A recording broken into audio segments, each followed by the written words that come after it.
Hi, I'm Kia Trainer and I'm the director of E.Y.E Sussex, the countryside charity. We want a thriving and beautiful countryside for everyone. Today I'm going to talk about hedges and why hedges are important. So we call hedges or hedgerows strips of plants that go in a line. So behind me I've got one example of a hedgerow. Hedgerows can be really old. In fact, the word hedge comes from the Anglo-Saxon word hedge. And hedges are really beautiful because they connect us with the past and our history. Hedges were created long ago by farmers who wanted to keep their livestock in a particular area, and the prickly thorns on a lot of hedges, like hawthorn, which I've got behind me, are really good for stopping animals moving in and out of fields. So some of our hedges are very old, and they show us patterns of farming from a long time ago. Hedges aren't just used in farming though, they're also used around the boundary of people's properties, and they also put along roads as well. Hedges are really good at trapping air pollution and particulates that come from road vehicles, so they're really good at keeping the air clean, and they also help us fight climate change. Every time the plant grows, it sucks in carbon dioxide from the atmosphere and stores the carbon and produces oxygen, which we need to breathe and survive. So hedges are really important for clean air and helping us fight climate change. The other great thing about hedges is that they support so much wildlife. Some of our most endangered species, like hazel dormice, great crested newts and types of bat, use hedges. They live in hedges and they get their food from hedges. So hedges are really important for wildlife, and they help wildlife to travel from one area to another, and that's called a wildlife corridor.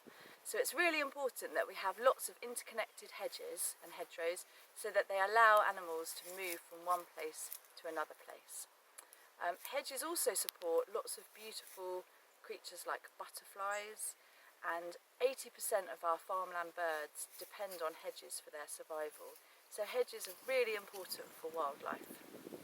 So hedges can be planted, but you can't just leave a hedge on its own.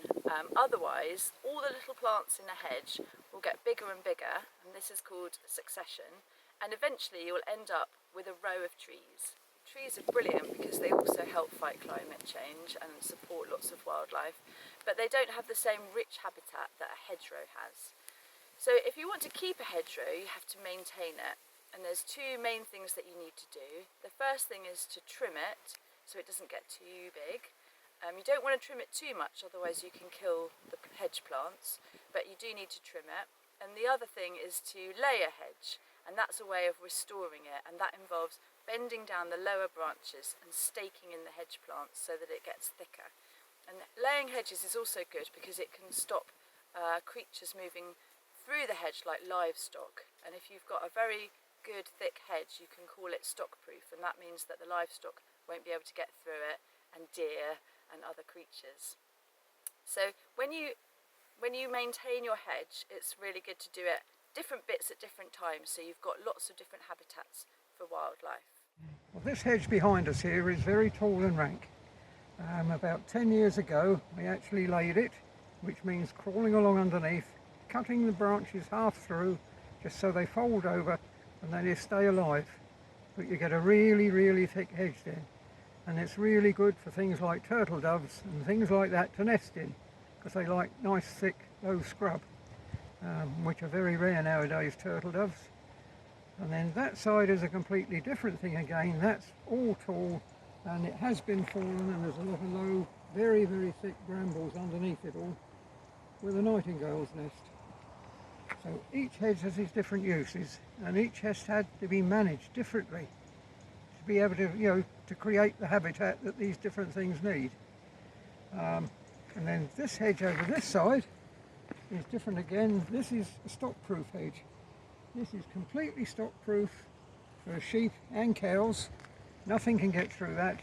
There's no wire in there at all. We cut it every other year, so it's not been cut for 2 years, and we're waiting to get it cut this year.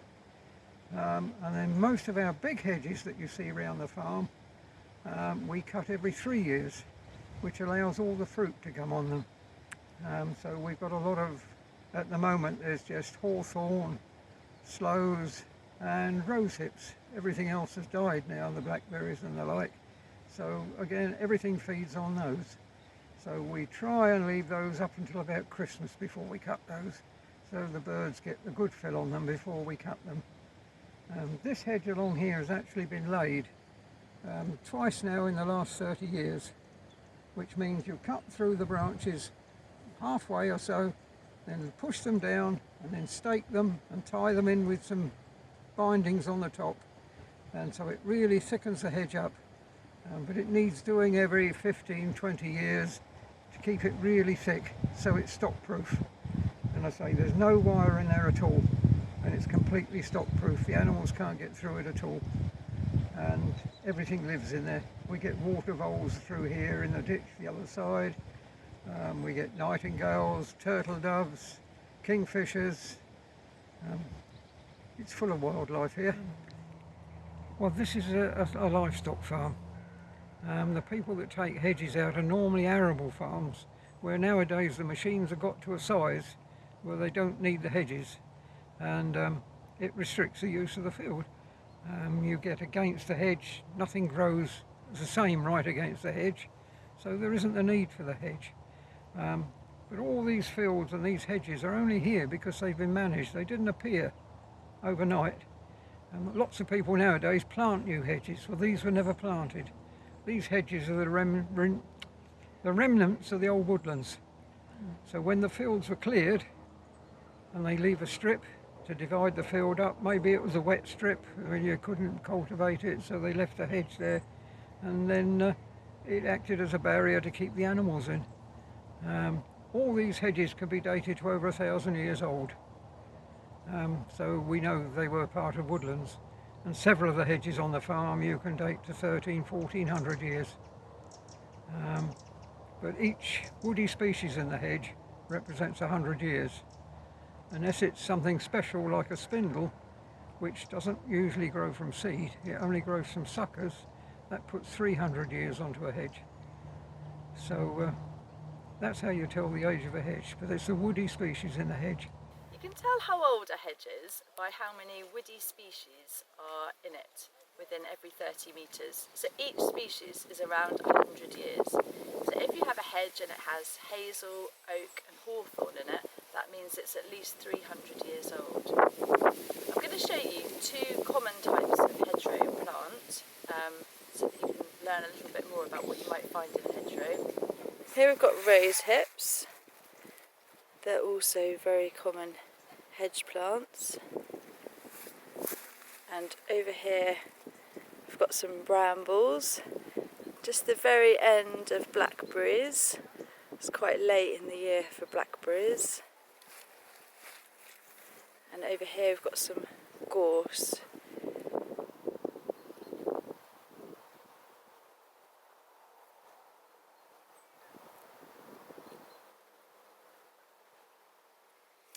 This plant is called blackthorn, and it has these berries which are called sloe berries, and they're black berries, and people use them for cooking or making sloe gin, and that's a really common hedgerow species.